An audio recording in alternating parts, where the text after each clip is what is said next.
compartilhar a tela e vamos começar.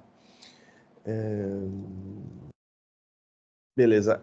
A última coisa que a gente tinha visto na última aula foi irrigação, né, do compartimento supramesocólico, que tem todas, que é uma aprofundação, né, maior basicamente das 3 ramas viscerais ímpares aí da aorta abdominal.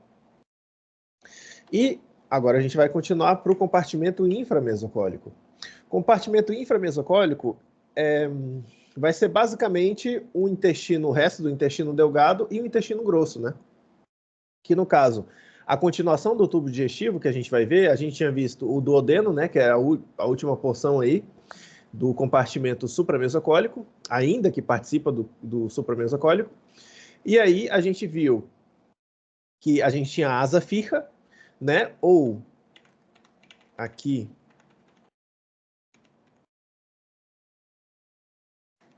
a gente tinha a asa firra ou ângulo de Treitz, que aí vai demarcar o final do duodeno e o começo do jejum. E aí o que a gente vai ver agora é o resto do intestino delgado, que vai ser o próprio jejum. O resto do intestino delgado, a porção logo após o duodeno vai ser o jejum. E a continuação dele vai ser o íleon. O íleon, que vai ser, né, a última porção aí do intestino delgado. A funcionalidade do intestino delgado vai ser, basicamente, relembrando aí, a comida ela foi mastigada e engolida, foi deglutida, ficou aqui um tempinho no estômago, se transformou em quimo, né? O bolo que a gente comeu, mastigou e engoliu no estômago, ele se mistura com o ácido estomacal e com a pepsina e se transforma em quimo. O quimo, ele fica um tempinho aqui armazenado no estômago para dar tempo de fazer as reações químicas, né? De quebra das moléculas. E aí depois ele vai aqui para o nosso duodeno.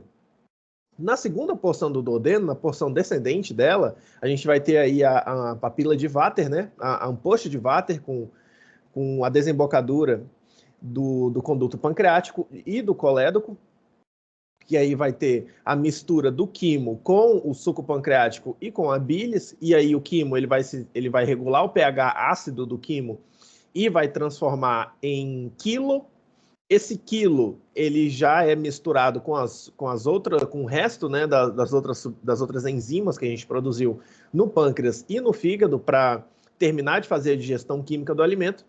E aí a digestão supõe-se que quando um alimento ele já chega no jejum, ele já fez toda a sua digestão química. Então, no jejum e no íleon, essa parte do restante do intestino delgado, depois do duodeno, vai ter a função simplesmente de absorver água e nutrientes. Beleza? Principalmente os nutrientes. Principalmente aí os micronutrientes que a gente tem e os macronutrientes também, né? Macronutrientes, eu digo, os carboidratos, as proteínas e gorduras. E micronutrientes, a gente tem aí as vitaminas, né? Aí a gente tem as vitaminas diversas, vitamina A, vitamina do complexo B, vitamina C. No geral, todas as vitaminas lipossolúveis e também hidrossolúveis também vão ser digeridas, vão ser absorvidas aqui no intestino delgado. Não existe muita diferenciação anatômica entre o jejum e o íleon, eles macroscopicamente são idênticos, eles vão ter aí alguma diferença microscopicamente, isso vocês vão ver em histologia. A gente vai ver aí que o íleon, ele vai ter mais aquelas, se eu não me engano, são as criptas enfim, ele vai ter um gout, que é o Aldano adora falar de gout, malte, de Baut também. O íleon ele vai ter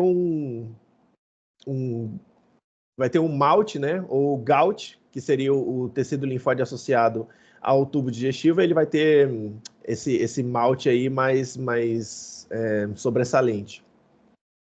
Mas enfim, o jejum ele vai ser basicamente 2/3. Perdão.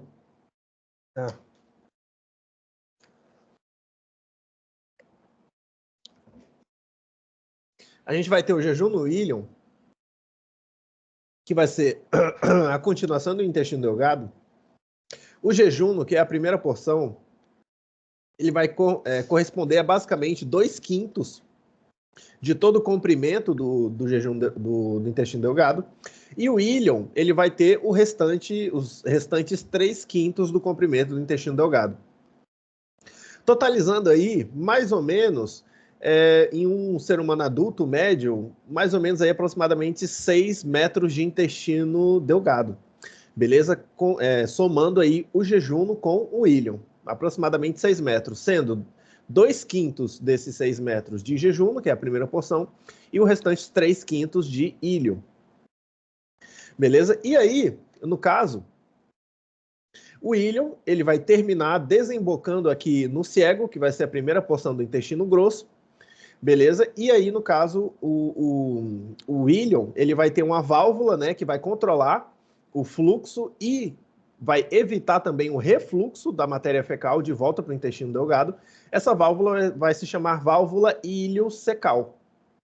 Essa válvula iliocecal, ela vai controlar o fluxo, né? Porque, assim, quando a matéria, o quilo, né, o quilo que acabou de ser que acabou de ser gerado ali no duodeno, o quilo, a gente vai absorver todos os nutrientes presentes no quilo, e aí depois, no final do intestino delgado, o que a gente já são as fezes.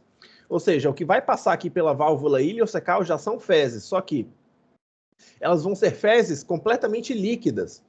Beleza? E aí, essas fezes completamente líquidas, elas vão chegar aqui no cego, que é a primeira porção do intestino grosso, e através dos movimentos peristálticos, né, elas vão subir o cólon ascendente, elas vão passar pelo cólon transverso, baixar o cólon descendente, passar pelo sigmoide e se acumular aqui no reto.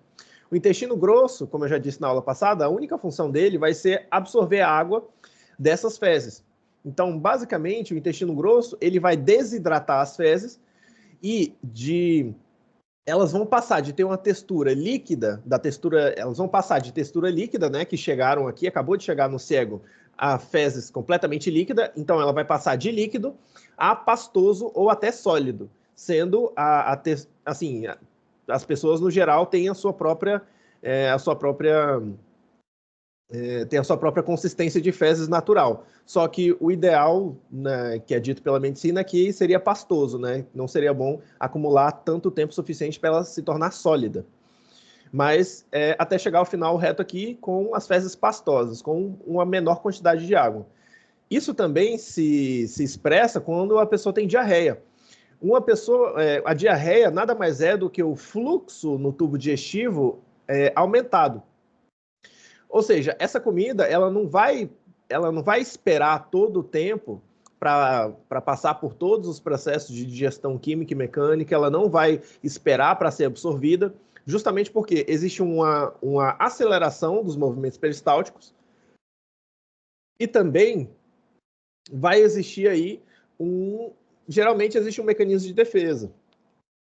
Por exemplo, quando uma pessoa come algo que não deveria ter comido, quando uma pessoa tem alguma alergia, quando é intolerante à lactose, ou até uma pessoa celíaca, que é intolerante a certos tipos de carboidratos, uma pessoa que tem alergia do que seja, ou até uma pessoa que comeu alguma coisa que tem uma bactéria, né, que é estranha à própria flora intestinal, ou um parásito, o que seja, a própria diarreia ela vai aumentar o fluxo, a velocidade dos movimentos peristálticos para aumentar o fluxo no tubo digestivo, para que essa matéria que não deveria estar aí, que o corpo não quer que esteja aí, saia o mais rápido possível.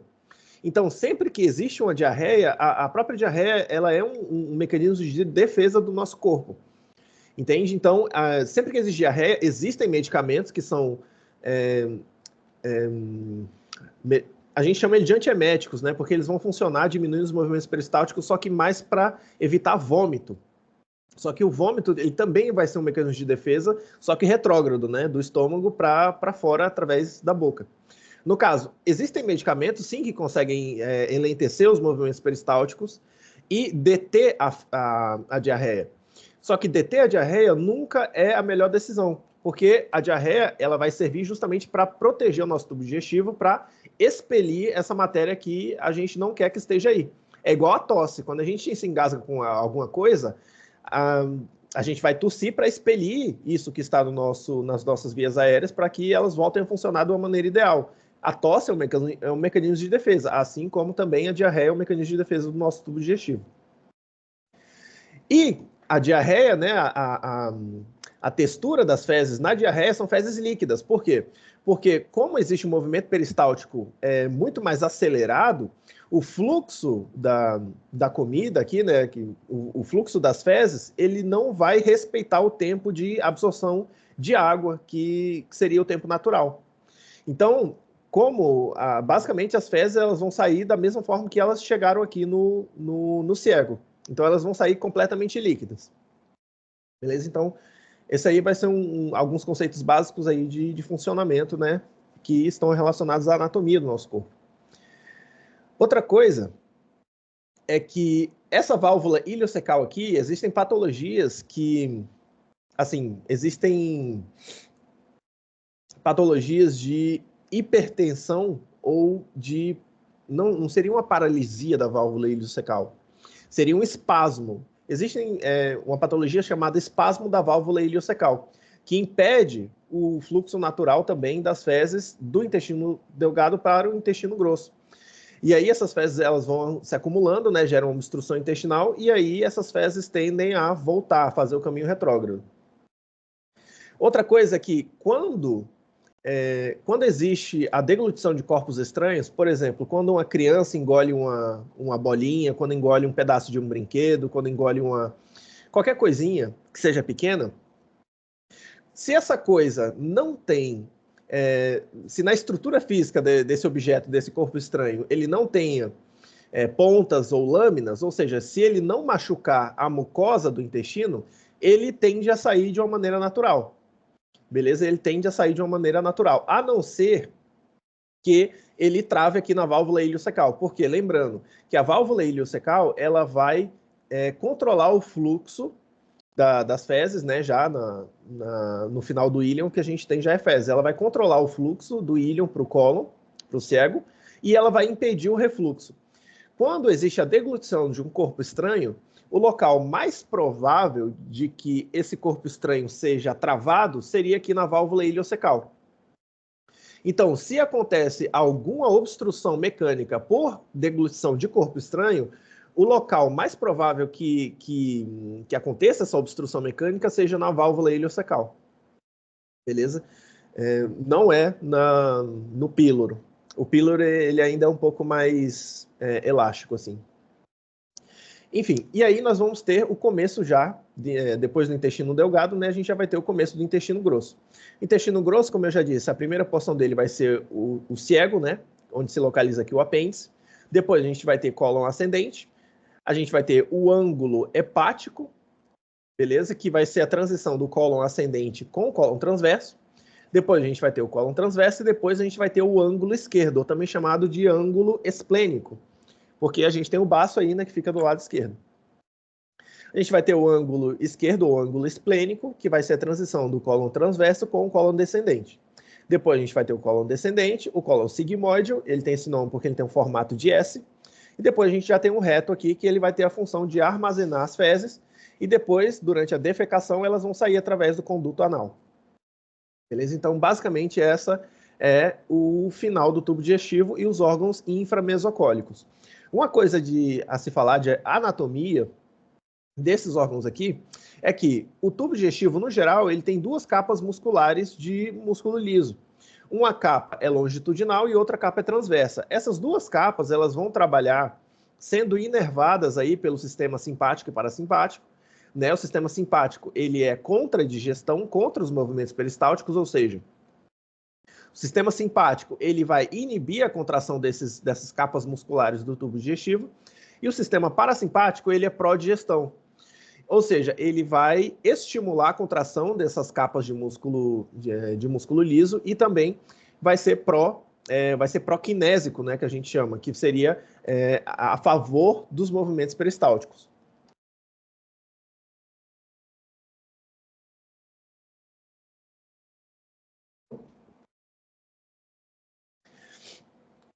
Basicamente essa vai ser, enfim, o tubo digestivo ele vai ter essas duas capas musculares de músculo liso, só que assim, existem alguns locais que tem exceção, por exemplo, o estômago, ele tem 3 capas, ele vai ter a longitudinal, a transversa e uma oblíqua também, que é justamente essa capa oblíqua que vai ajudar a formar o esfíncter esofágico inferior.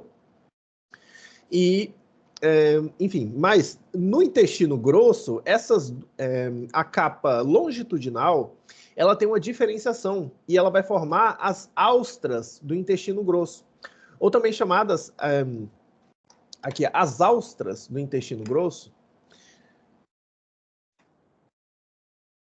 Elas vão ser aqui, ó. A capa de músculo longitudinal, ela meio que forma descontinuações. Essas descontinuações fazem com que o intestino grosso ele seja, aparentemente, na aparência do intestino grosso, seja muito diferente da do intestino delgado. Porque a parede do intestino delgado ela é completamente lisa. E a parede do intestino grosso, ela tem essas pelotas, beleza? Ele é dividido em bolas ou pelotas, né? Falando de maneira simples, mas o nome disso anatomicamente se chama austras com H, beleza, pessoal? Austras com H. E essas austras, elas vão se contrair, né, e formar os movimentos peristálticos aí do intestino grosso. Além disso, também, o intestino grosso, ele vai ter 3 tênias. As tênias do intestino grosso são essas estruturas aqui, que elas são longitudinais, e elas também vão estar presentes ao longo de todo o comprimento do intestino grosso. Beleza? Essas aqui são as tênias cólicas. Beleza? Então, o intestino grosso ele vai ter a sua diferenciação anatômica em relação ao intestino delgado, porque a capa de músculo longitudinal vai ser diferenciada, formando aí as austras do intestino grosso e também formando aí as tênias cólicas, que aí, no caso, vão ser essas tiras aqui, essas fitas longitudinais do intestino grosso. Beleza? Que elas vão ser 3 tênias. E uma coisa a se falar é que essas 3 tênias, no ciego aqui, onde seria a origem do intestino grosso, todas elas confluem e formam um apêndice. Não que elas formam, mas elas confluem em um lugar só, que seria na origem do apêndice. Beleza? Que seria basicamente um reparo anatômico aí cirúrgico para encontrar o apêndice. Outra coisa a se fala também é a posição do apêndice na cavidade abdominal. Porque aqui a gente tem o íleo, né, que é o final do intestino delgado, e a gente tem o ciego. E a gente tem a transição, né, que seria a válvula iliocecal. Mas o apêndice ele tem diferentes posições possíveis de se estar, e isso vai dar muita diferença, por exemplo, na clínica de um apendicite, ou também vai dar muita diferença, principalmente na cirurgia, né, de apendicectomia, de retirada de apêndice. As 2 posições mais frequentes do apêndice a primeira posição mais frequente, que é de basicamente 64% dos apêndices. Vocês não precisam saber a porcentagem certinho, tá, das posições do apêndice, mas é bom que vocês saibam mais ou menos a proporção. Mais ou menos 64% dos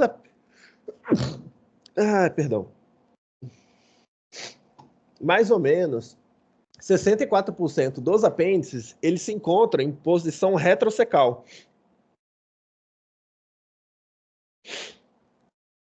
Ou seja, eles se encontram por detrás do ciego. Beleza? Eles se encontram por detrás do ciego. E os outros 32%, eles vão se encontrar na região pélvica, ou seja, apontando para o espaço pélvico. Isso aqui pode dar uma diferença na clínica da apendicite, por exemplo, por causa da dor referida. Quando vocês forem ver medicina interna ou cirurgia também, a gente tem um conceito chamado dor referida, que é quando um órgão interno ele está doendo, só que a inervação de órgãos internos é diferente da inervação, por exemplo, a inervação de algésia, né, de dor de órgãos internos, ela é um pouquinho diferenciada. E ela é diferente também da relação da inervação de dor que a gente tem na pele. A inervação de dor da pele ela é muito mais definida e clara nas nossas sensações. Agora, dor de órgãos, ela pode acontecer um processo chamado dor referido, que é quando a gente tem a dor em um órgão interno e essa dor ela é sentida no nosso sistema nervoso central como se fosse uma dor na pele. Ou seja, essa dor ela se transloca para alguma região da nossa pele ou alguma região mais superficial do nosso corpo. Traduzindo, isso quer dizer que, por exemplo, de acordo com a posição do apêndice, por exemplo, se eu tenho um apêndice aqui retrocecal, que é a maioria deles, eu posso ter, durante um apendicite, uma dor na fossa ilíaca direita normal. Só que eu também, por essa posição aqui ser um pouco mais superior, ser um pouco mais acima, um apendicite pode gerar uma dor no meu flanco direito. Entende? Um apendicite ela pode gerar uma dor tanto no meu flanco direito e pode gerar uma dor também na minha região lombar posterior, confundindo-se assim com, por exemplo, uma cólica renal, beleza? De um cálculo renal ou alguma coisa assim. Inclusive, são diagnósticos diferenciais, cálculo renal, cólica renal e apendicite. Outra coisa, se o meu apêndice está aqui em posição pélvica, apontando para a pelvis, um apendicite ou inflamação do meu apêndice pode dar uma dor no hipocôndrio, não. Pode dar uma dor na fossa ilíaca direita, que seria a dor clássica de um apendicite, só que por ele estar em uma posição mais inferior, pode ser que essa dor se transloque, por exemplo, para a minha região hipogástrica. Que no caso, se a gente volta aqui, na topografia do abdômen,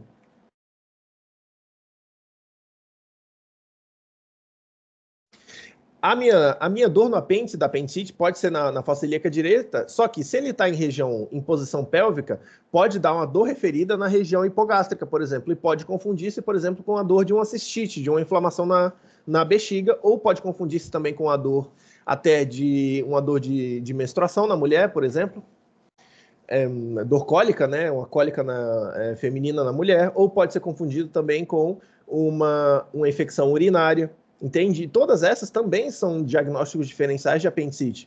Então, de acordo com a posição do apêndice, pode mudar um pouco a clínica da apendicite e também muda bastante a técnica cirúrgica, né? Mas isso aí vocês não precisam saber por agora, de técnica cirúrgica. Um pouquinho mais de clínica é bom saber. E aí as outras posições possíveis são menos frequentes, né? Mas pode ter aqui um subsecal, um anterior secal, um retroileal, entende? Mas as duas mais frequentes são retrocecal, mais ou menos 2/3, e a posição pélvica, mais ou menos 1/3 aí. O resto são mais raras. Aí, beleza. Outra coisa, gente, seria a irrigação do compartimento inframesocólico. A irrigação, aqui a gente vai ter o complexo seco-apêndice, né? Que quando a gente fala de ciego, a gente também está se referindo, de certa forma, ao apêndice, então a gente já pode se referir de complexo seco-apêndice ou simplesmente seco-apêndice. O seco-apêndice vai ser essa primeira porção do intestino grosso, como eu já falei. A irrigação do seco-apêndice ela vai estar dada pela artéria ilio-bisseco-apendiculares, que esse é um nome bem grande, é um nome um pouco mais antigo também, só que assim, ele chega a ser intuitivo porque esse nome grandão, ilio-bisseco-apendiculares, ele indica a quantidade de ramas que essa artéria origina. O nome mais atual dela seria artéria iliocólica, beleza? Iliocólica somente. Só que, por exemplo, se eu for usar o nome ilio-bisseco-apendiculares, que é inclusive o nome que o Donati gosta, por quê? Porque essa artéria vai originar algumas ramas. Ilio-bisseco, por quê? Porque essa artéria, ela para começo de conversa, ela vai ser uma rama da mesentérica superior. Já já eu vou falar de irrigação inframesocólica, daí eu já falo de todas de uma vez. Essa artéria aqui, ilio-bisseco-apendiculares, ela vai ser uma rama da mesentérica superior, e essa artéria ela vai originar artéria ilio, uma rama ilio, beleza? Para irrigação aqui da última porção do intestino delgado. Bisseco, porque ela vai originar duas ramas, uma anterior e uma posterior para irrigação do ciego. Apendículo, porque ela vai originar artéria apendicular. E cólica, porque ela também vai originar uma raminha para irrigação do cólon ascendente. Então, essa artéria ilio-bisseco-apendiculares, que é uma rama da mesentérica superior, vai irrigar a última porção do ilho, o ciego, originando duas ramas, uma anterior e uma posterior para o ciego, uma artéria apendicular, que inclusive é conduzida pelo mesoapêndice, e cólica para irrigação do cólon ascendente.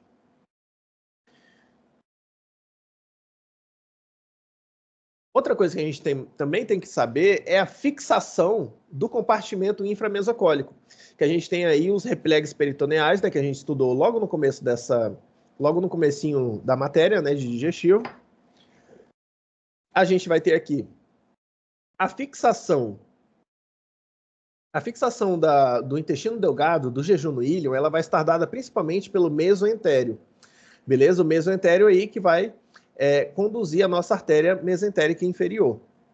E também as asas do jejum no íleon, basicamente as asas são as dobras, né? Sim, literalmente as dobrinhas do jejum no íleon. As asas ou astas do jejum no íleon, elas vão estar também fixadas pelo nosso epiplon maior. Beleza? Quando a gente viu aqui os repliegues peritoneais, a gente viu os mesos, que a gente tem a definição, né, que meso conecta órgão intraperitoneal com a cavidade retroperitoneal carregando artérias importantes, que no caso o mesoentério, ele vai conduzir a artéria mesentérica inferior e também vai fixar as asas do jejum no íleo, mas também a gente tinha aqui o nosso epiplon maior, que também vai ligar a curvatura maior do estômago com o cólon transverso e as asas do jejum no íleo. Então, esses dois repliegues peritoneais vão ser os principais meios de fixação do intestino delgado, do jejum no íleo. Sendo o mesoentério, o que carrega a artéria, né, mesentérica inferior, que junto com a mesentérica superior vão ser responsáveis aí pela irrigação em conjunto do intestino delgado. E não só do intestino delgado, né, mas de todo o compartimento inframesocólico. Depois, a gente vai ter também os meios de fixação, beleza? Os meios de fixação e de irrigação do nosso intestino grosso, do resto do intestino grosso. A gente tem que o apêndice aqui, do começo até o final, o apêndice ele vai ser fixado pelo mesoapêndice, beleza? E aí, no caso, o mesoapêndice também vai ser o repliegue peritoneal que vai conduzir a artéria apendicular, que é uma rama da mesentérica superior, ou, mais específico, da artéria iliocólica, ou iliobisseco-apendículo-cólica. Depois, a gente vai ter o cólon ascendente, que assim como o cólon descendente, eles vão ser fixados por faces de coalescência, que a gente tinha a face de Touch 1, que é retropancreática, e a face de Touch 2, que é do cólon ascendente, e Touch 3 do cólon descendente. Lembrando que essas faces de Touch 2 e 3, né, são faces de coalescência, são formadas pela fusão da orra visceral e parietal do peritoneu, né? Que aí é discutível se é intra ou extraperitoneal, enfim. Mas esses repliegues peritoneais, eles vão ser o meio de fixação do cólon ascendente e o descendente. Essas faces de coalescência de Touch 2, no caso ascendente, e o 3 do cólon descendente. E a irrigação desses cólons, no caso, a irrigação do cólon ascendente vai estar dada pelas artérias cólicas direitas. Beleza? E a irrigação do cólon descendente vai estar dada pelas artérias cólicas esquerdas. As artérias cólicas direitas ou cólicas ascendentes são ramas da mesentérica superior. E as artérias cólicas esquerdas ou descendentes são ramas da mesentérica inferior.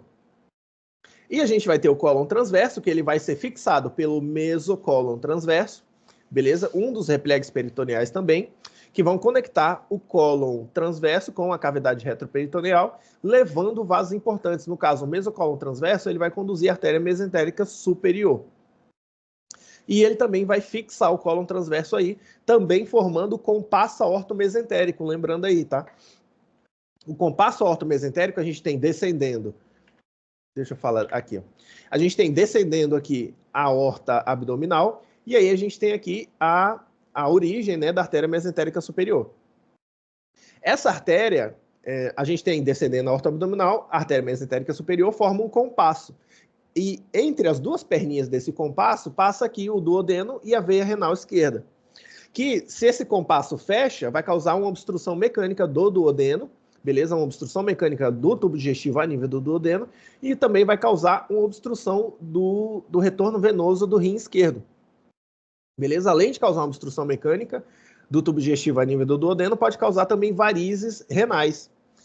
E essas varizes renais aí podem levar a uma hemorragia, né, interna, ou até uma insuficiência renal no paciente aí.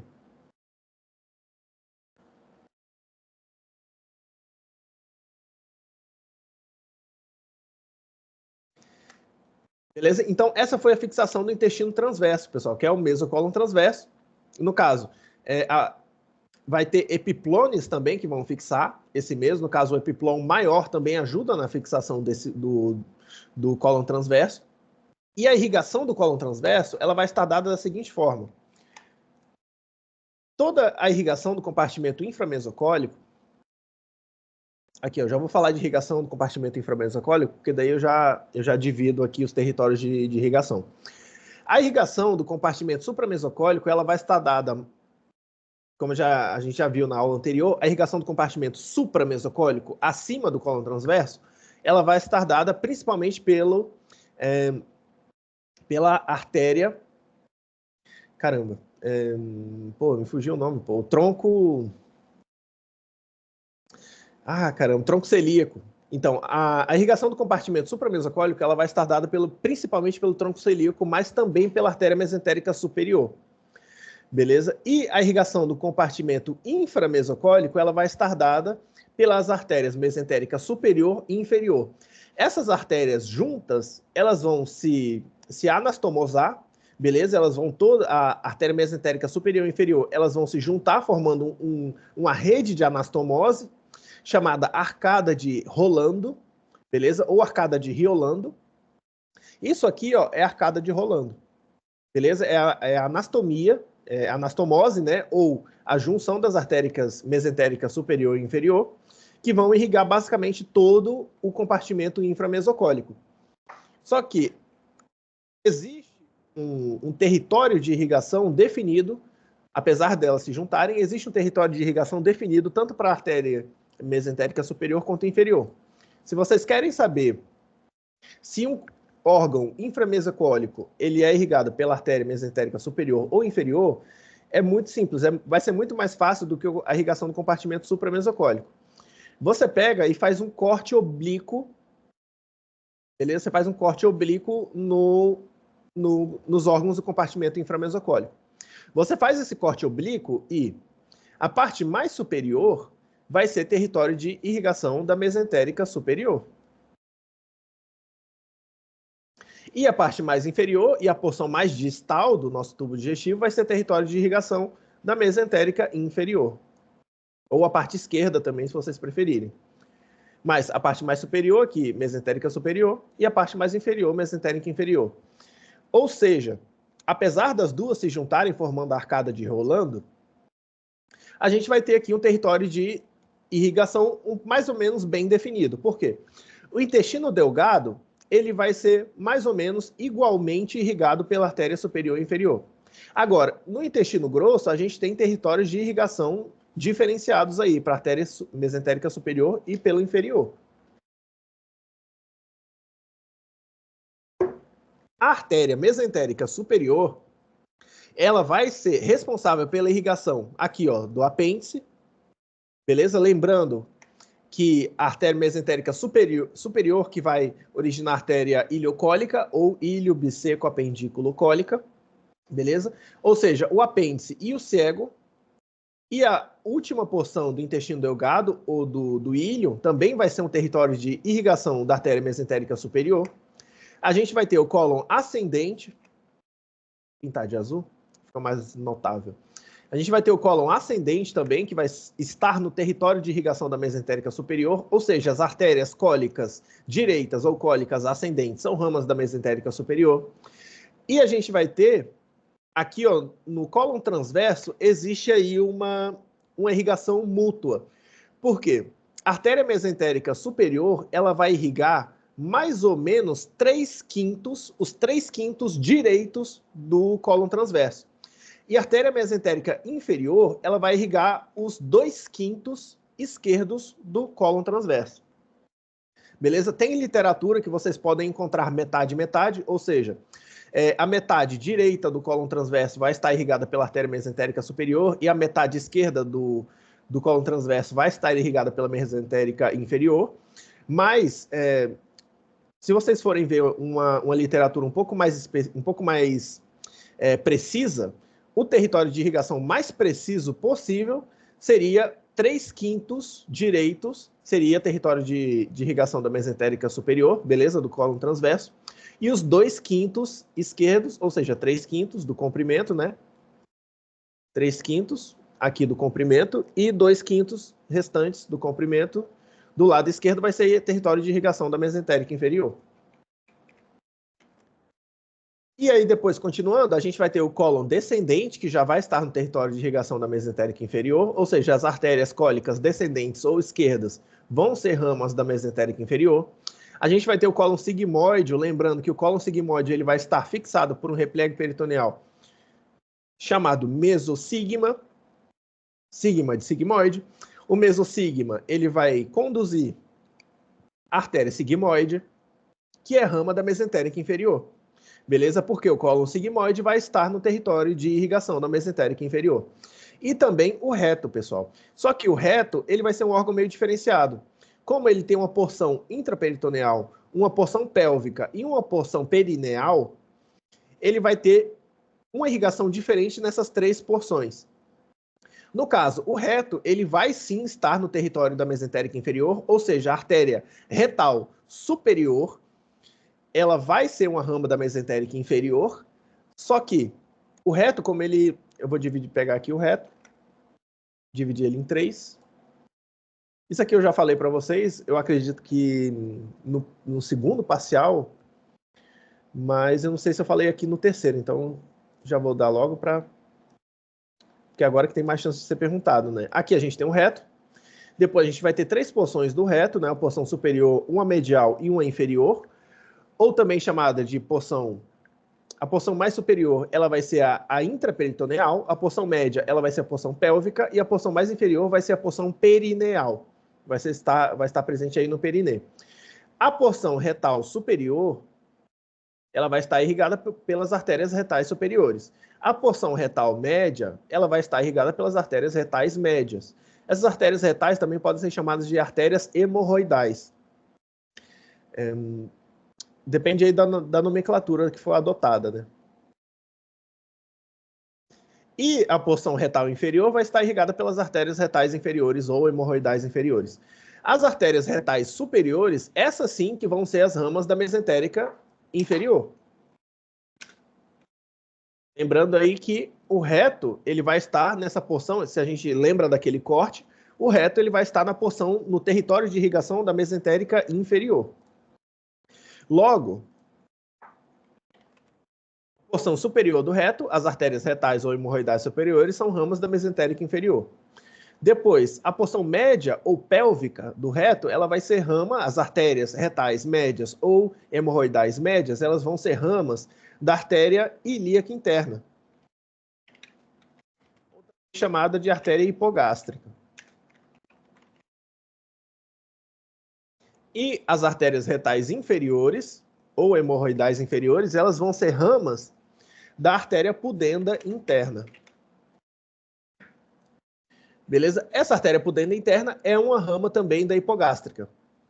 É uma rama parietal extrapélvica da artéria hipogástrica. Beleza? Então, essa é a irrigação completa do reto.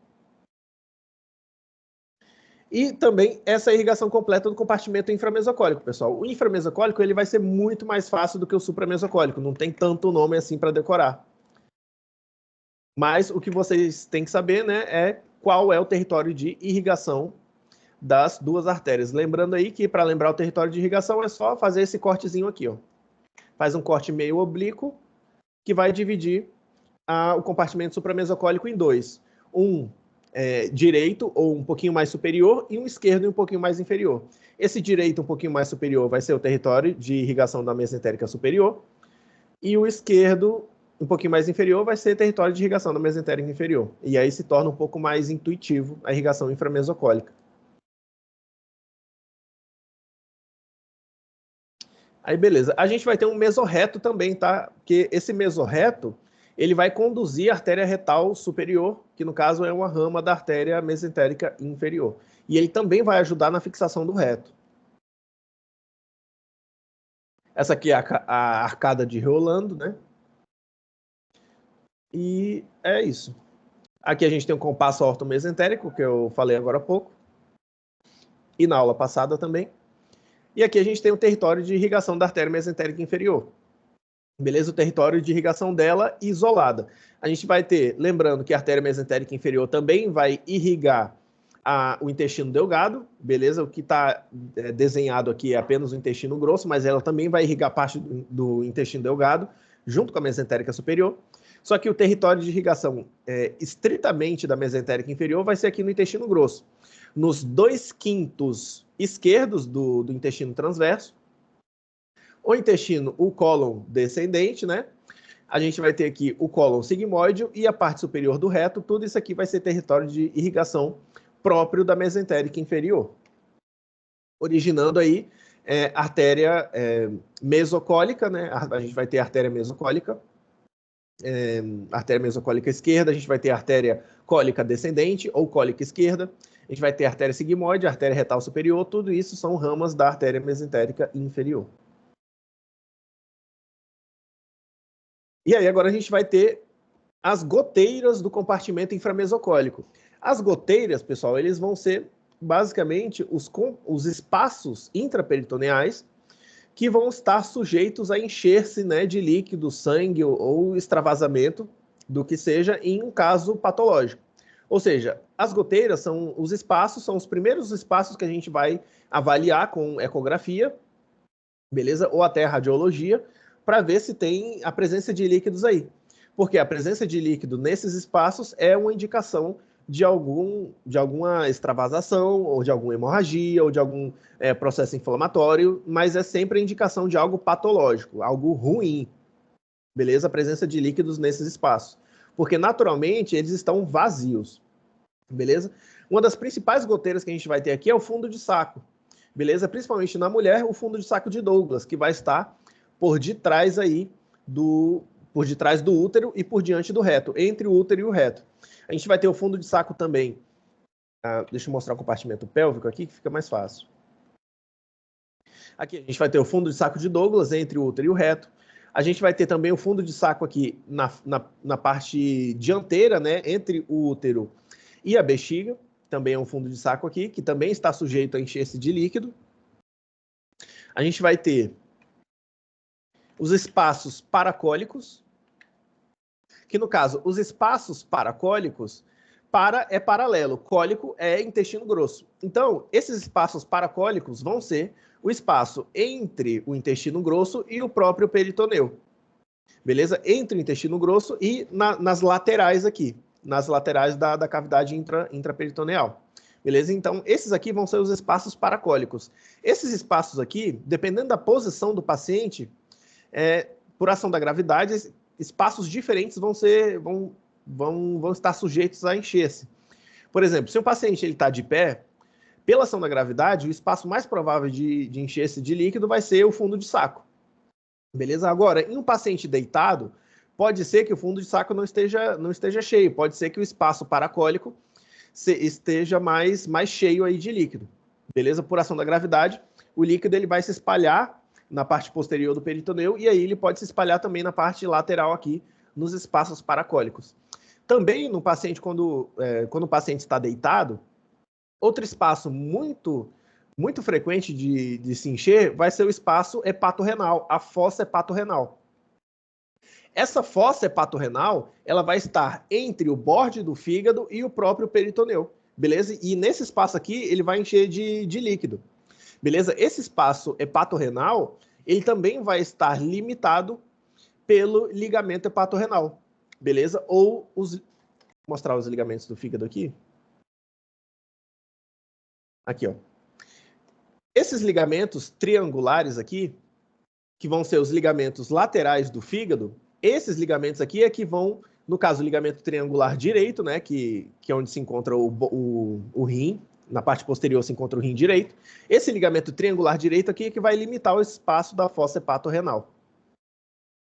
Ela tem um nome próprio também, se eu não me engano, é fossa hepatorrenal de Morrison. E a gente vai ter outro espaço também, que vai ser a transcavidade dos epiplões, que a gente já falou na aula passada, beleza? Que a transcavidade dos epiplões, ela vai estar por detrás do epiplão menor e por detrás do epiplão maior, beleza? E também ela vai estar por detrás do estômago e por diante do pâncreas, e o agulheiro de entrada da transcavidade dos epiplões vai ser o agulheiro aqui, ó. Vou mostrar para ficar mais visual. Aqui, ó. A gente vai ter o hiato de Winslow, ou agulheiro de Winslow, que ele vai estar delimitado aqui perto do duodeno. Ele vai ter os seus limites, né, que no caso vai ser o próprio ilho hepático, o próprio duodeno e também o ligamento hepatoduodenal. Vão ser basicamente os limites do agorreiro do hiato de Winslow, que vai ser a entrada da transcavidade dos epiplões.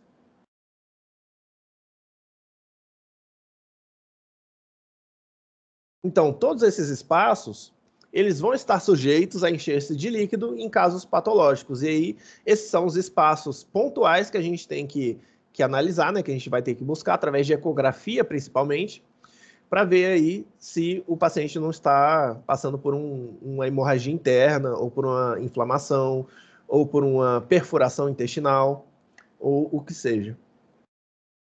E agora a gente vai ver mediastino retroperitoneal. O mediastino retroperitoneal é basicamente o peritoneu, ele vai ser o saco que envolve todas as vísceras, eu basicamente retirei o peritoneu com todas as vísceras que ele envolve. Então, eu vou ver basicamente isso aqui. Esse mediastino, o espaço retroperitoneal, é por ele que vai passar, por exemplo, os grandes vasos. Que a gente vai ter a descendência aqui da aorta abdominal, também com a sua bifurcação a nível de L4, originando as artérias ilíacas comuns. Depois a gente vai ter também a ascendência da veia cava inferior, que ela vai subindo pelo mediastino retroperitoneal e ela vai atravessar o diafragma, né, através do hiato da veia cava inferior, assim como a aorta também atravessa o diafragma através do hiato aórtico. E a gente vai ter também os rins e as vias urinárias. Beleza? A gente vai ter aqui os rins, que eles vão receber aí as artérias renais e vão originar as veias renais. E também, se a gente tem rim, a gente tem suprarrenal e vias urinárias. Ou seja, no espaço retroperitoneal, a gente vai ter ainda as glândulas suprarrenais, né, que são glândulas endócrinas aí muito importantes. E a gente vai ter também as vias urinárias, no caso, os ureteres. Originando-se da pelvis renal, a gente vai ter os ureteres aqui, um de cada rim, né? Os ureteres, eles vão descender o mediastino retroperitoneal, e eles vão percorrer o músculo psoas-ilíaco, que aqui a gente tem a parede posterior do abdômen é puramente muscular. Aqui a gente tem, por exemplo, o transverso do abdômen. Aqui a gente tem o quadrado lumbar. E aqui a gente tem a porção psoas do psoas-ilíaco. E aqui, associado ao borde, né, a asa do íleon, a gente vai ter a porção ilíaca. No caso, os ureteres, eles vão descender o mediastino retroperitoneal, eles vão percorrer a porção psoas do músculo psoas-ilíaco, e aí depois eles vão entrar no compartimento pélvico e desembocar na bexiga. Beleza? Então, basicamente, esse aqui vai ser o mediastino retroperitoneal, pessoal. A gente vai ter os grandes vasos, né? Lembrando também que a gente vai ter outros elementos que não estão nessa figura, mas a gente vai ter também a cadena ganglionar paravertebral, lembrando aí que são formadas por vários gangliozinhos do sistema simpático do nosso corpo.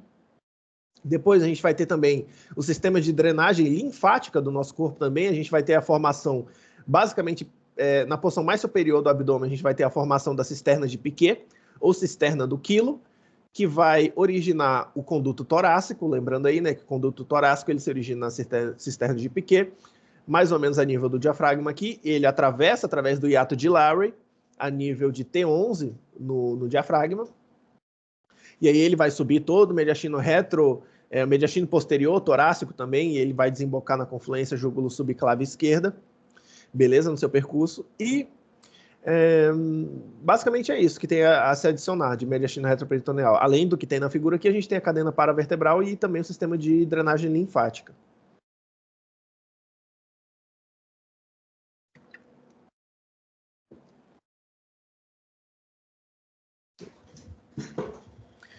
Subir a cadeira aqui.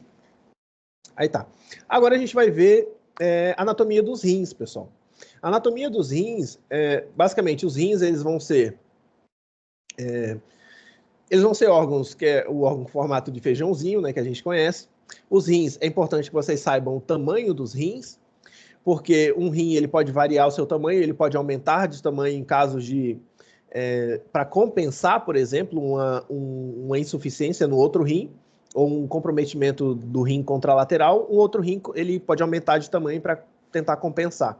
Ou em casos de que uma pessoa retira um rim, um paciente monorrenal, esse rim ele pode aumentar, né, para aumentar o seu parênquima e para compensar, né, a função renal do outro rim que foi perdido.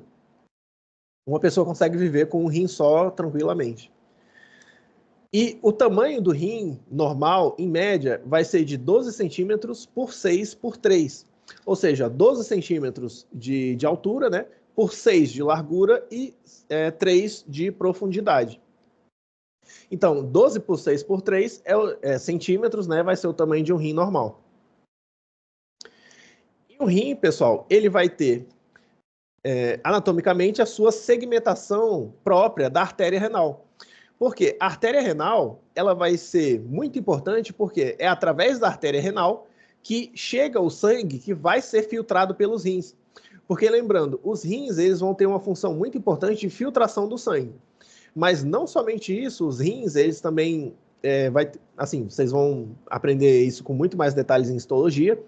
Mas os rins eles vão ter também a função de regular a pressão sanguínea também, através do sistema renina-angiotensina-aldosterona, que esse sistema, eu acredito que vocês já viram esse sistema de renina-angiotensina-aldosterona. Além disso, os rins eles também vão trabalhar, eles vão ter uma função muito importante na regulação do metabolismo de cálcio, beleza? Porque os rins, eles fazem parte aí do processo de maturação da vitamina D, que é uma vitamina aí que é responsável pela assimilação de cálcio.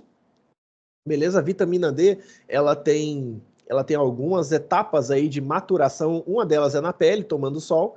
Outra delas é no rim. É por isso que pacientes com insuficiência renal, eles, consequentemente, vão ter osteoporose, porque eles não conseguem assimilar o cálcio por causa do déficit de vitamina D. E outra coisa que o rim também, outra função metabólica do rim vai ser basicamente controlar a produção de novas células do sangue, principalmente, né, a eritropogese, ou a neoformação, né, a neogênese constante dos eritrocitos do nosso corpo, ou dos glóbulos vermelhos. Beleza? Por quê? São os rins que eles vão produzir uma substância chamada eritropoietina, que ela, quando captada, ela vai ser liberada no sangue, e quando ela é captada pela medula óssea vermelha, né, ela vai estimular aí a produção de glóbulos vermelhos para renovação do nosso sangue. Então o rim, ele também, além de filtrar sangue, ele vai ter algumas outras funções metabólicas importantíssimas. Mas o que a gente vai falar, o que vai ser mais importante na anatomia agora vai ser a filtração de sangue, e para isso a gente vai ter que saber a segmentação da artéria renal. Porque é essa artéria renal aqui que vai oferecer o sangue que vai ser filtrado pelos rins.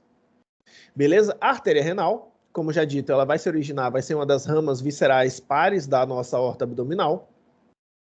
Logo, ela vai se originar na aorta abdominal e logo de começo, antes de entrar na pelvis renal, antes de entrar nos rins, ela vai se bifurcar e originar duas artérias segmentárias, uma anterior e uma posterior. Beleza? A artéria renal se bifurca originando duas artérias segmentárias, uma anterior e uma posterior. Essas artérias segmentárias, elas vão originar várias artérias interlobulares ou interlobares. Lembrando aí que os rins, pessoal, eles vão estar formados por lóbulos, né? O nosso rim ele vai estar dividido em lóbulos, assim como os pulmões. Esses lóbulos, eles são independentes fisiologicamente, morfologicamente entre si. E esses lóbulos, eles vão estar formados por corteza renal e pela médula renal. Beleza? Que no caso, a médula renal, esse recheio renal aqui, vai ser basicamente as pirâmides, né? As pirâmides renais. Ou seja, um lóbulo renal ele vai estar formado por córtex ou corteza renal e as pirâmides renais, que vão ser o recheio aí dos rins. E a gente conta a quantidade de lóbulos pela quantidade de pirâmides que a gente tem no rim. Por exemplo, um rim humano, ele pode ter aí de 6 a 8 lóbulos, ou seja, 6 a 8 pirâmides. Em rins de vaca, por exemplo, os lóbulos eles são muito mais hipertrofiados, eles são visíveis, não visíveis macroscopicamente, mas eles são visíveis assim como os lóbulos dos pulmões, ou seja, a gente vê a parte externa, eles são visíveis topograficamente. Porque, por exemplo, os lóbulos da vaca, como eles são muito mais hipertrofiados, eles são vistos de uma maneira topográfica, na parte mais superficial, como se fossem caroços. Isso não acontece no rim humano, normal, né, na sua atividade normal, mas pode ser observável em rins de outros animais aí. Beleza? Então, esses aqui são os rins humanos, eles são divididos em lóbulos e cada lóbulo vai ser uma pirâmide renal. No caso, as artérias segmentárias, anterior e posterior, elas vão originar artérias interlobulares. Essas artérias interlobulares, elas vão percorrer entre os lóbulos dos rins e elas vão formar as artérias arcuatas. Beleza? As artérias arcuatas ou arqueadas vão ser as artérias de transição aqui entre as lobulares e também as corticais. Porque a gente vai ter aqui as interlobulares, e aí quando formam um arco, esse arquinho aqui, essa artéria que faz essa curvinha, quando forma esse arquinho, já é a artéria arcuata ou arqueada. E aí depois dessas artérias arqueadas, vão ser formadas artérias muito pequenininhas que já vão penetrar na pirâmide, aqui na pirâmide renal, que vão ser já as artérias corticais. Essas artérias corticais, elas por sua vez vão formar arteríolas, que já são artérias microscópicas, que vão ser as artérias que vão entrar na nefrona, que aí no caso é a arteríola aferente, quando ela entra. Depois, dentro do néfron, dentro da nefrona, vai formar o corpúsculo renal, que vai estar localizado aí já no glomérulo renal, né? Isso é mais de histologia. E aí, depois da formação do corpúsculo renal, vai formar a artéria que vai sair do glomérulo renal, que vai ser a arteríola eferente. Isso aqui eu vou mostrar melhor em nefrona. Uma imagem de nefrona ia ser melhor.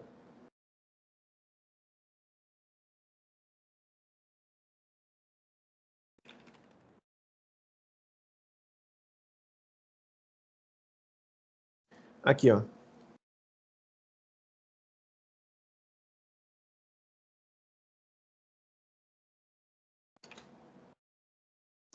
Aqui a gente tem um néfron, né, uma nefrona. A gente vai ter as artérias corticais. As artérias corticais é que vão originar a artéria aferente da nefrona, a artéria que entra. Depois, a artéria aferente, ela vai formar o glomérulo renal. E aí depois, ela vai formar a artéria eferente. Depois da formação da artéria eferente, a gente vai ter a formação do plexo ao redor da nefrona, que vai ser aqui, ó, o plexo capilar peritubular. Beleza? A gente vai ter aqui na nefrona, a gente tem o corpúsculo renal, a gente tem a asa de Henle, a asa descendente, a asa ascendente, depois a gente tem o túbulo coletor. O complexo capilar perirenal, ou peritubular, ele vai estar formado pela arteríola eferente, ela vai sair do glomérulo renal e ela vai dar a volta na asa de Henle da nefrona. E aí é aqui e que o rim, é nesse momento que o rim vai ser oxigenado. Beleza? Porque é nesse momento que a gente vai ter a transição de arteríola para capilar para vênula. Beleza? A arteríola, ela vai expelir o oxigênio, os nutrientes e tudo mais. E aí depois a vênula, ela vai absorver a água em excesso. Ela vai absorver a água em excesso, no caso ela vai reabsorver a água do ultrafiltrado de plasma que foi filtrado aqui a nível glomerular. E além disso, a veia também vai receber todo o dióxido de carbono e tudo mais. Beleza? Então, basicamente, esse aqui vai ser o sistema de segmentação renal. Que, no caso, a veia renal, ela vai se juntando, formando as mesmas veias, como se fossem veias satélites, E aí, essas veias, elas vão fazer o caminho inverso, né, de microscópio a macroscópico, até formar aqui a veia renal, que no caso as veias renais, elas vão desembocar diretamente na veia cava inferior. Beleza? Então, basicamente, essa aqui vai ser a segmentação renal, pessoal.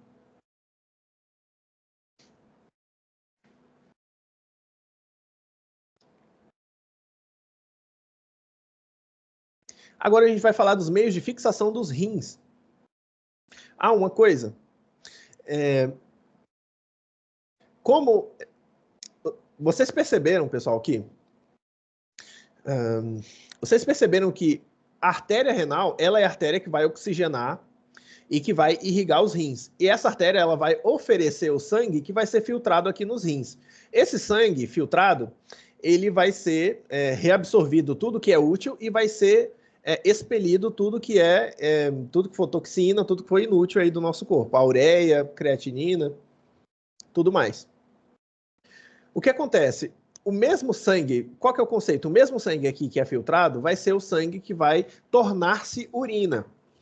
E esse é o mesmo sangue também que vai irrigar e que vai oxigenar e fazer o mantenimento fisiológico dos rins.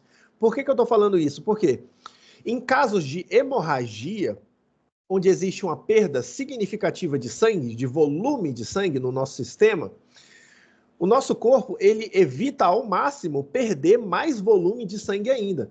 Esse volume que seria perdido, por exemplo, na urina. Até porque a urina, ela estava no nosso sangue, entende? A urina, ela é água e soluto que estava no nosso sangue, que fazia parte do nosso sangue. Então, o nosso corpo, para produzir urina, ele tem que perder volume do seu sangue, beleza? Geralmente perde plasma só, mas às vezes pode perder proteína, no caso, em casos patológicos, ou às vezes pode perder literalmente glóbulos vermelhos em casos de hemorragia renal. Enfim, isso é para adiante. Isso vocês não precisam se preocupar por agora em anatomia. Mas, em casos de perdas consideráveis de volume sanguíneo, o nosso corpo ele tem um sistema de defesa que seria de compressão da artéria renal. Porque quanto menor o fluxo de sangue passa pelos rins, menos urina é gerada e também menos volume de sangue é perdido. Beleza? Porque a urina é volume de sangue. O que acontece? Isso faz com que... Só que o mesmo sangue aqui que viraria urina é o sangue que está oxigenando os rins e que está mantendo os rins. Qual que é a consequência disso? Em pacientes com hemorragia severa, com perdas de sangue muito consideráveis, essa constrição, essa diminuição do fluxo de sangue renal pode causar não gera só, né, o sistema de defesa do nosso corpo de produzir menos urina, mas também essa perda, essa diminuição muito extrema do fluxo de sangue para os rins pode causar uma falha renal aguda. Porque não está chegando sangue para os rins filtrarem e se tornar urina, correto, mas também não está chegando sangue nem para oxigenar os rins. Então pode gerar uma hemorragia. Uma das primeiras coisas que a gente tem que se preocupar é, obviamente, no choque hipovolêmico ali, no paciente não morrer por falta de sangue, mas uma das outras consequências muito graves de uma perda de sangue extrema seria a falha renal aguda, que vai causar aí uma necrose, né, uma necrose do rim, uma morte celular renal permanente. Porque daí não dá para voltar à função renal depois das células morrerem, né? E aí o paciente vai ter que ficar para sempre fazendo diálise. Então, é algo que deve ser tomado em consideração. Beleza? De irrigação renal, pessoal. E um dos signos, só para completar essa historinha, um dos sintomas de falha renal aguda é justamente a não produção de urina. Então, em pacientes que estão politraumatizados, em pacientes que estão perdendo muito líquido, por exemplo, pacientes que estão extremamente desidratados também, e em pacientes que estão com hemorragia, como eu já disse, a gente tem que manter sempre a gente tem que sempre ficar controlando a função renal do paciente, sempre a gente ficar de olho na produção de urina do paciente. Beleza? A produção de urina no paciente, se ele está produzindo urina, é porque o rim está funcionando. Então, quanto mais o paciente produz urina, melhor. Se o paciente para de produzir urina, já é um sinal muito, muito grave. Beleza? Por exemplo, pacientes que fazem diálise, eles não produzem urina nenhuma. Só que eles têm esse acúmulo de líquido e acúmulo de substâncias tóxicas no organismo, que é bem... Assim, eu estou fugindo um pouco do tema, mas é algo que eu gostaria de ensinar para vocês, até porque a minha mãe, ela é enfermeira, ela trabalha no centro de diálise e eu já tive contatos bem próximos a pacientes que fazem diálise, pacientes que perderam os 2 rins e tal, e perder os rins é uma diminuição da qualidade de vida extrema no paciente, muito, muito extrema. E é isso, né? Enfim, vamos falar agora da fixação dos rins, pessoal. A fixação dos rins, como todo órgão que existe no nosso corpo, né, principalmente órgãos abdominais, os rins eles têm que ter uma fixação para manter eles aí no lugarzinho deles. A gente vai ter uma fáscia renal anterior e uma fáscia renal posterior que vão estar formadas de tecido fibroso, beleza? Tecido bem resistente. No caso, a fáscia renal anterior, ela vai ter um nome próprio chamada fáscia de Gerota. Essa fáscia renal anterior, ela vai separar o espaço perirenal, beleza? Que seria o espaço ao redor dos rins, ao redor. Essa fáscia de Gerota vai separar o espaço perirenal do espaço pararenal anterior. No caso, o espaço perirenal, pessoal, ele vai ser o espaço ao redor dos rins, e esse espaço perirenal, ele vai estar recheado de tecido graxo, de gordura. Beleza? A gente vai ter aqui uma fáscia de gordura que vai envolver os rins e proteger ele, não só mecanicamente, mas também vai ajudar na fixação dos rins aí, beleza? Ou seja, o espaço ou fáscia perirenal, ele vai estar formado principalmente de gordura, beleza? Uma gordura fisiológica saudável aí, que vai ajudar na proteção mecânica e na fixação dos rins. Agora, o espaço pararenal vão ser os espaços anterior aos rins e posterior aos rins. No caso, o espaço pararenal anterior, ele vai ser o espaço, basicamente, que vai estar... Ele vai ser um espaço retroperitoneal, só que ainda não é... Vai ser um espaço... perdão, gente. Vai ser um espaço atrás do peritoneu e na frente dos rins, beleza? Ou seja, ainda vai ser um compartimento, em teoria, retroperitoneal, só que vai ser na frente dos rins. Ou seja, esse vai ser o espaço pararenal anterior. Esse espaço pararenal anterior é onde vai estar localizado aqueles órgãos que vão estar fixados por fáscia de coalescência. Beleza? Que a gente tinha aquela discussão se era ou não intra ou extraperitoneal. No caso, esse espaço pararenal anterior é onde vai estar localizado, por exemplo, o pâncreas. Beleza? E o cólon ascendente e o cólon descendente. Beleza? O pâncreas, cólon ascendente e descendente, eles vão estar localizados no espaço pararenal anterior, porque eles estão fixados por fáscia de coalescência. E o espaço pararenal posterior, o que está atrás dos rins é basicamente só parede abdominal. Ou seja, a parede abdominal ela vai estar, não vai ter costela na parede posterior do abdômen, então a parede posterior abdominal vai ser só músculo. Então o espaço pararenal posterior, o que vai estar atrás da fáscia renal posterior, essa fáscia renal posterior ela também tem um nome próprio. Ela também vai ser fibrosa, assim como a anterior, só que a fáscia renal posterior ela vai ser a fáscia de Zucker-Kendall.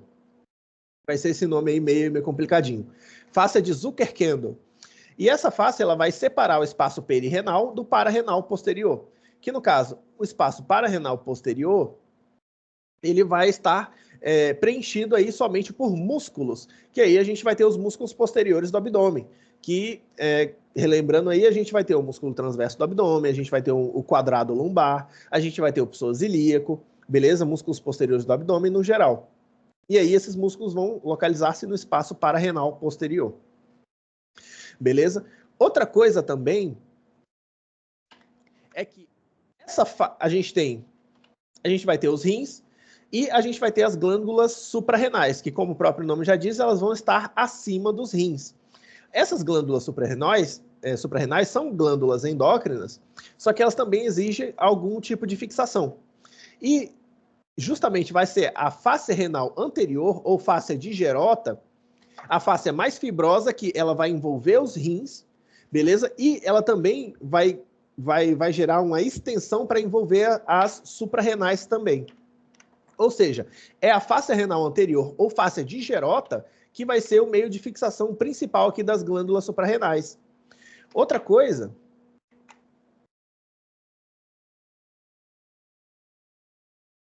Aqui a gente tem os rins, lembrando que aqui a gente também vai ter o diafragma.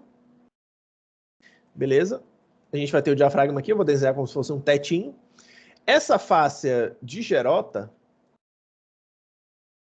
Vou desenhar um pouquinho mais para baixo. Aqui, ó. Aqui a gente tem o diafragma. Essa fáscia de Gerota, ela vai ser uma fáscia fibrosa, como eu já disse. Ela vai envolver a parte mais anterior dos rins, separando o compartimento perirenal do pararenal anterior. E ela vai gerar uma extensão que também vai envolver as glândulas suprarrenais. Beleza? E ela também vai aqui separar as suprarrenais do próprio rim. Beleza? Então, essa extensão aqui, isso que eu pintei de azul, é uma fáscia fibrosa, que é a fáscia de Gerota. Só que essa fáscia de Gerota, ela vai, além de envolver as glândulas suprarrenais, essa fáscia vai conectar as glândulas suprarrenais também ao diafragma. beleza? As glândulas suprarrenais, elas estão fixadas mais ao diafragma do que aos rins, no sentido de que quando a gente respira, os rins, as glândulas suprarrenais, elas se movimentam junto com o diafragma, porque elas também estão fixadas ao diafragma, beleza? Porque essa face de Gerota, ela gera uma extensão nas glândulas suprarrenais e elas conectam as suprarrenais ao diafragma, beleza? Isso acontece nos dois rins, isso faz com que os rins, as glândulas suprarrenais, perdão, se movimentem também de acordo com a respiração, de acordo com o movimento do diafragma.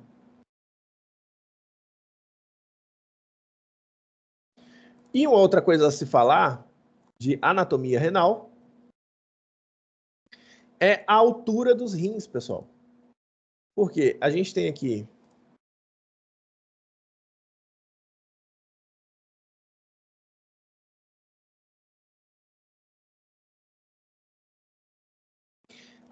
que o rim direito, isso aqui é uma visão posterior, né, de uma pessoa. A gente tem que o rim direito, ele é um pouquinho mais inferior do que o rim esquerdo, justamente pela presença do fígado. O fígado, como ele é um órgão maciço, gigantesco, de 2,3 kg que a gente tem aqui dentro do abdômen, a própria presença do fígado, ele empurra o rim direito um pouquinho para baixo. Logo, o rim direito ele vai estar um pouquinho mais inferior do que o rim esquerdo. O rim esquerdo ele vai estar um pouquinho mais superior. Por exemplo, o rim esquerdo ele vai começar mais ou menos na altura de T11 a T12. Beleza? E o rim direito ele vai começar numa altura mais ou menos de T12 a L1. Beleza? Então a altura dos dois rins eles vão ser diferentes aí anatomicamente falando, por causa justamente de que o rim direito ele é um pouquinho empurrado um pouquinho para baixo pela presença do fígado aí.